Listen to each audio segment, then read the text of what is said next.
Hello, a very good morning to you. There is another brand new and beautiful Monday morning. Well, today we are much privileged to be granted life by the Almighty God.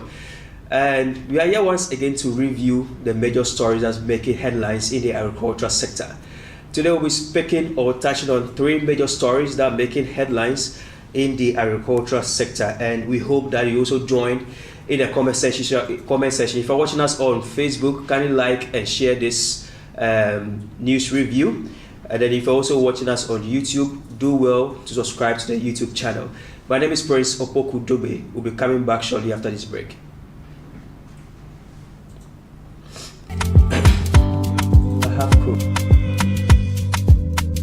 Welcome to the TIA's office. Come on in and let's embark on an exciting journey together. We are excited to develop the West African sub-region's agricultural sector with three key amazing services: the financial support, technical support, and offtake support. Join us as we showcase our diverse teams, share our values of network, and give you a sneak peek into the exciting projects we are working on.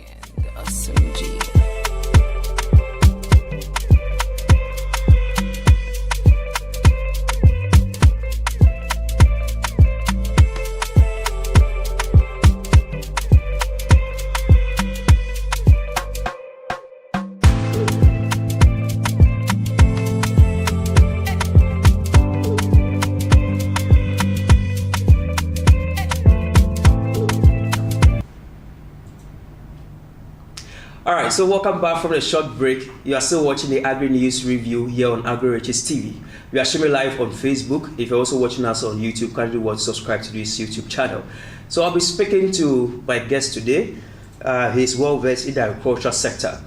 He is an agricultural enthusiast who is currently doing a lot when it comes to agriculture. He's a student at the University of Ghana, and I'll be speaking with him to analyze some of the major news stories that are making headlines in the online newspapers or the online website I will be reviewing today. So we'll be reviewing three major news websites. We'll be reviewing the Agri-News news website as well as the Modern Ghana.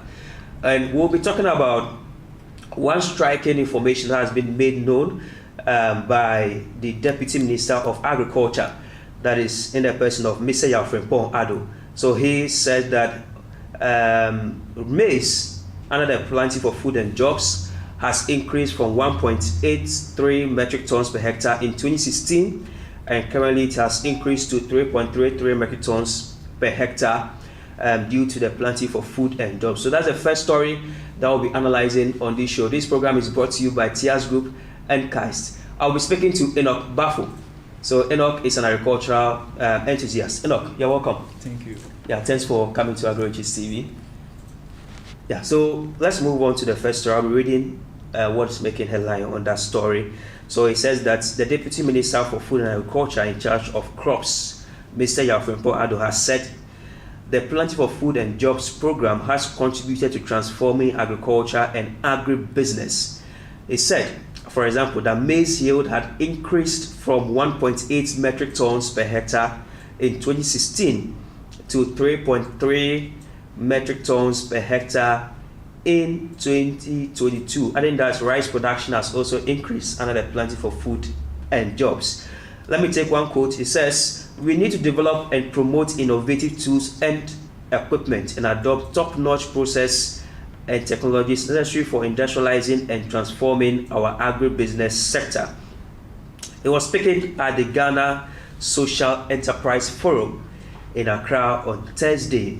The minister underscored the place of artificial intelligence, drones, tractors, and the internet in the sector, encouraging government agencies and major players in the sector to make good use of them.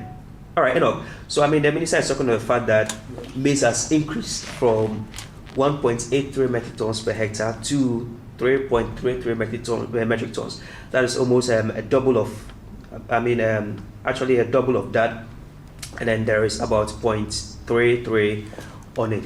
All right, so under the Planting for Food and Jobs, to you, how has the crop or agriculture fed under the Planting for Food and Jobs? Yes, this was actually an initiative by the federal government, And then their reason for actually implementing this policy was to make sure that food security is being the food security gap is actually being bridged.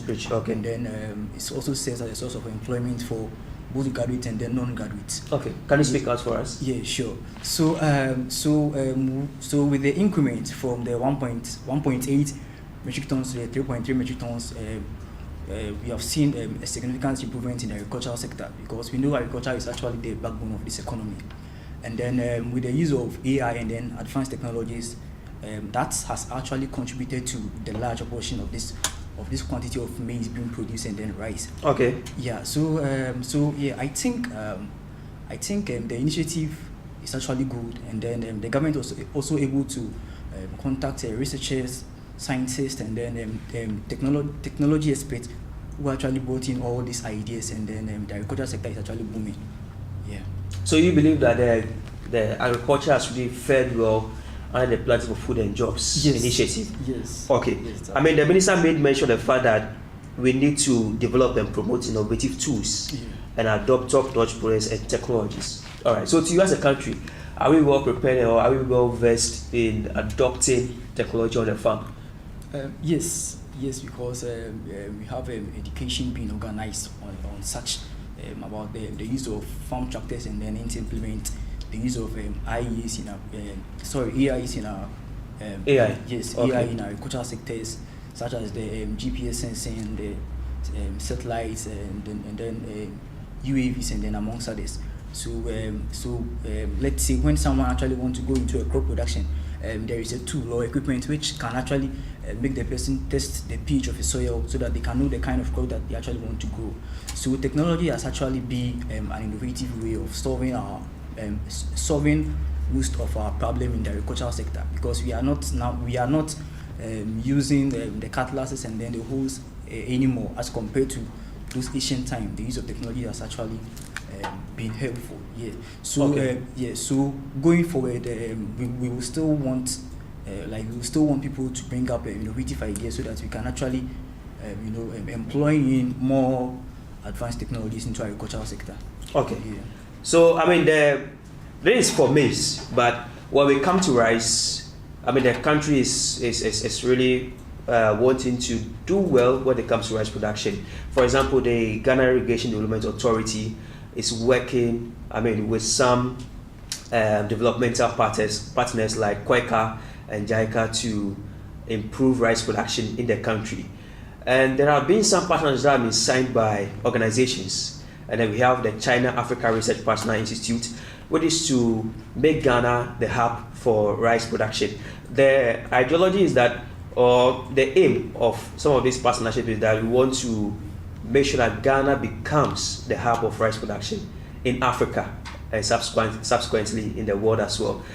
Currently, Ghana is producing about 5 tons per hectare of rice, and then sometimes if we increase to 6 tons per hectare of rice. But these new innovations are saying that we want to produce rice that will be 10 tons per hectare. So in the few years to come, we want to increase from the 5 tons per hectare to the 10 tons per hectare. So there are some of the things that the Deputy Minister of Agriculture is actually saying with respect to that. So, and he also says that we should invest more in agriculture. So if you read the last paragraph of that story, it says that he appealed to the private sector to take an interest in investing in agribusiness. So we are looking at private sector investment in the agriculture sector. What will you say about private sector investment when it comes to agriculture in Ghana? Yes, the private sector is also contributing a lot in terms of local production, and then exporting some of their products. So the private sector is also trying their best, but then we will also encourage the other stakeholders. Okay. Yes, to also look through into this agricultural sector, the opportunities that it actually has, because it's actually going to improve the standard of living for the people who are being employed, and then we are also going to take care of food security. We will be able to export some of our products, so that we can actually earn foreign exchange for the development of the country. Okay. Yes, so the private sector is actually trying their possible best, and then I think the government and then other stakeholders must also invest into this agricultural sector business. Yeah. Okay, thank you. So we'll move on to the second story. There is a story that has also been published by Modern Ghana. It says that the headline, "Scrapping Subsidies on Agric Inputs, a Recipe for Disaster." This is from Eric Opoku. So this is from him. Eric Opoku is a ranking member on the Food and Agriculture Committee of Parliament. He has accused the government of scrapping off subsidies on agricultural inputs with the introduction of second phase of Planting for Food and Jobs policy. So we are still at Planting for Food and Jobs, and that is one sector or one program that is currently making waves in the agricultural sector. So the second paragraph of the story says, the Finance Minister Ken Ofori-Atta, in the presentation of the 2024 budget, said the second phase of the PFJ would facilitate credit guarantees for aggregators to procure improved seeds, fertilizers and pesticides, and supply them on zero interest credit terms to vegetable farmers in the short term. Speaking to journalists, Eric Opoku says the removal of subsidies on inputs by the government is a looming disaster for the sector. And I quote, this is what he said: the first thing that they have done with the Planting for Food and Jobs, that is the second phase, is to remove subsidies on agricultural inputs. And I tell you, that is a disaster. As we speak, food prices are skyrocketing, with a 51.9% food inflation, even with subsidies. Now, what will happen if you withdraw the subsidies? It goes on to say that he added that the government's announcement to provide interest-free loans to aggregators for them to buy the farming inputs, deliver it to the farmers, and take checks for submission to the Finance Ministry for them to be paid is an avenue for corruption. All right. So, I mean, the ranking member on the Food and Agriculture Committee of Parliament is saying that even with the time that we had subsidies on the agricultural inputs, like fertilizers, like the seedlings and all that, we're still having food inflation. All right. And he said that as we speak, there's a food inflation of 51.9%. All right. Food inflation of 51.9%. And we've also taken off the subsidies on agricultural inputs. Is a disaster to you? Yes, it's actually a disaster, because as it stands now, even with this subsidies, some of the farmers are struggling to buy fertilizers, pesticides, weedicides, and then even some of the seedlings. So with this scrapping subsidies, I actually don't buy into it, because it will actually cause the agricultural production to decline. Yeah, it will definitely decline, because as I said earlier, the returns of some farmers, or let's say the income of some farmers, are not adequate enough for them to buy a whole fertilizer, pesticides, weedicides, and other stuff to use on their produce. Yeah, so I don't actually think the removal of these subsidies on these agricultural inputs will be beneficial. Maybe they should try and then bring some other options that will be favorable to the farmers, and then some of the investors, because we are here, and then we know that some farmers, due to maybe collateral issues, can't even have the chance to, let's say, get a loan to start up something. So the small money that they have is what they actually balancing and then doing their stuff around it. So if they actually decide to remove all these subsidies on this agricultural input, it's actually going to cause a problem. But there are some school of thoughts that are saying that yes, we need more of these subsidies on agricultural inputs, but Ghana is currently facing some economic crisis. That's some school of thoughts. Yeah. So with that being said, we should also think about food security. Okay. Yeah, food security is very, very, very, very important, because at the end of the day, before you wake up, before you do anything, before you get energy to do everything, like, you have to eat. So if the farmer producing that crops or that vegetable or anything is not able to produce due to his unavailability to buy a fertilizer or a pesticide or a weedicide, then it actually means that we are going to starve. Yes, we are going to starve. Yeah. Okay. I mean, thank you very much. So, as you rightly heard, it's a looming disaster on its part. Yeah, so we need to, bring in more avenues or alternatives that will provide farmers with more agricultural inputs to work on the farm. So this was said, or this was drawn or made known by the ranking member of the Food and Agriculture Committee of Parliament, Eric Opoku. He's saying that scrapping of subsidies on agricultural inputs it's not the right way to go. In this, with the launch of the second phase of the PFJ initiative, that is when we need to bring back the subsidies. So if a fertilizer or a bag of fertilizer is going for 200 cedis, there can be some form of subsidy so that we can sell it off for like 150 Ghana cedis, so that farmers could also get this and then increase productivity on the farm. All right, so we are going on to the third story, and the third story is very crucial for our discussion today. That is Wenchi Agriculture College seeks support for infrastructure development. So can you do what to read the story on agrireaches.com? Yes, so the story is currently rolling on the screen. So you can log on agrireaches.com. It has more of that story. And Agri-Reaches is actually a hub of agriculture and news stories. Nothing more, nothing less than agriculture. So do what to also follow us on the website as well. So it says that Wenchi Agriculture College seeks support for infrastructural development. So this college is situated in the Bono region. They are facing persistent challenges related to inadequate infrastructure that are hindering the quality of education it provides. These deficiencies encompass crucial facilities such as lecture halls, a science laboratory, college transportation, and staff accommodations. During the matriculation ceremony for the fourth batch of incoming students, the college principal, Abdullahi Mahamadu, shed light on these pressing issues. He stressed that the lack of proper facilities is hampering the college's essential functions and its vision to become an autonomous degree award institution in agriculture.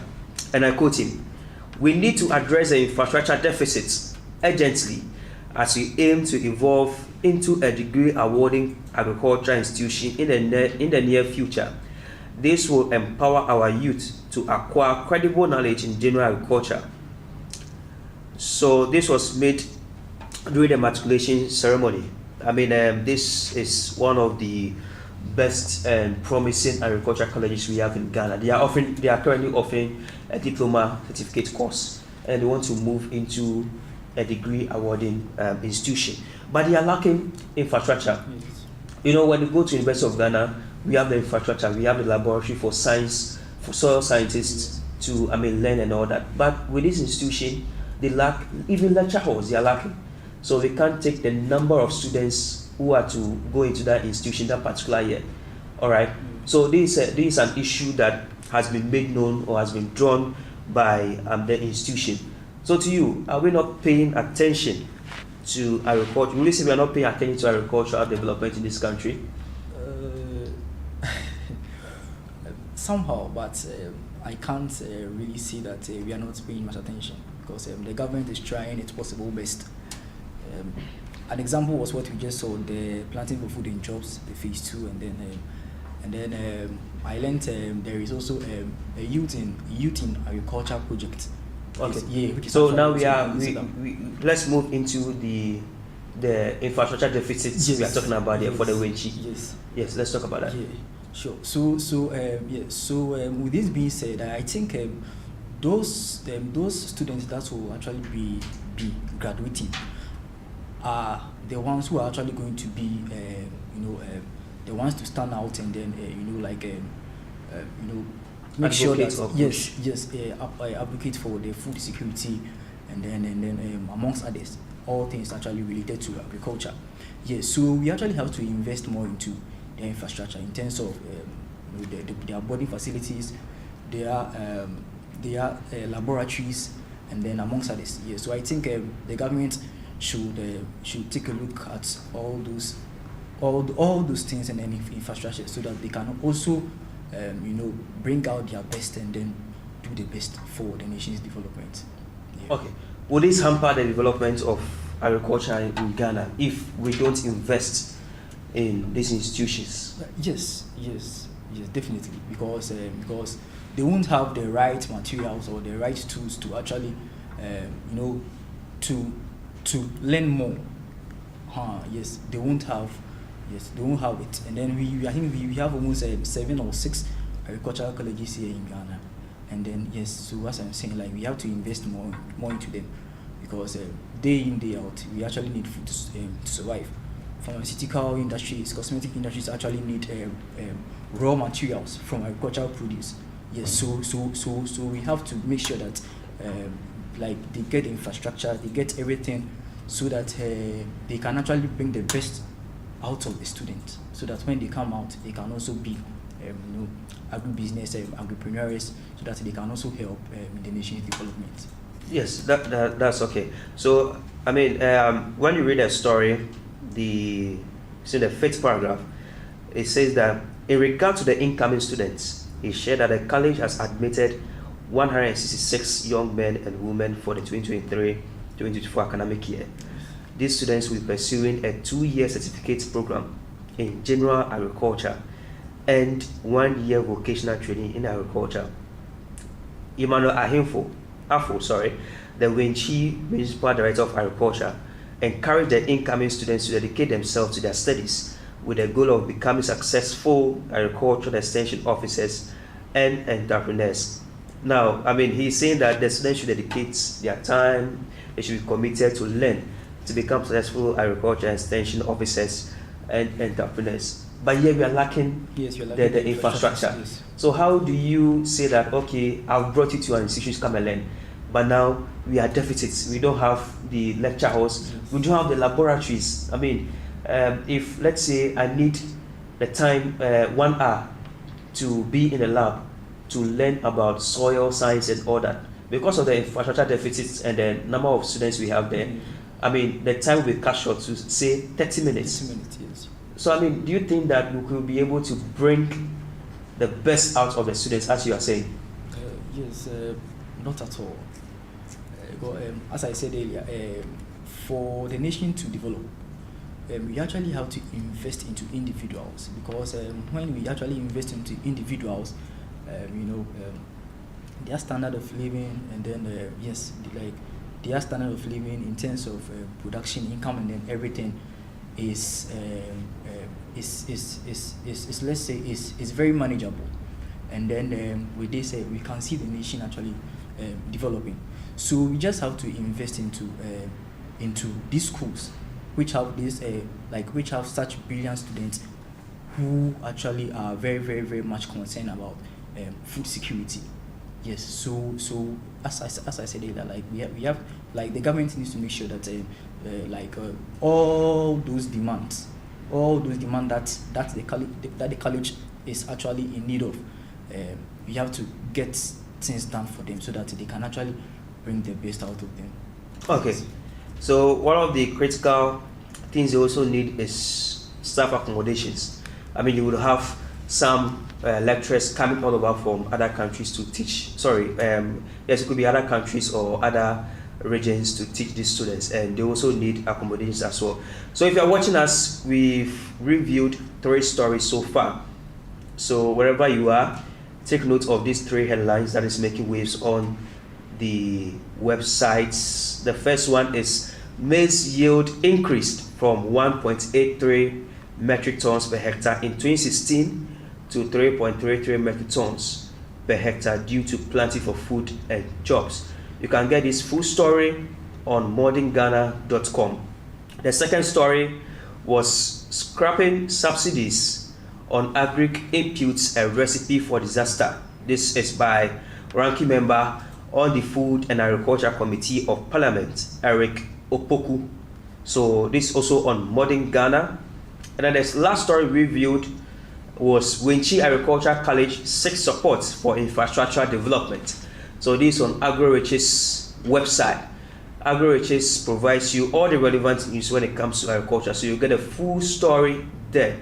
Also, you get some continental and some world news when it comes to agriculture in the world or agriculture in Ghana. My name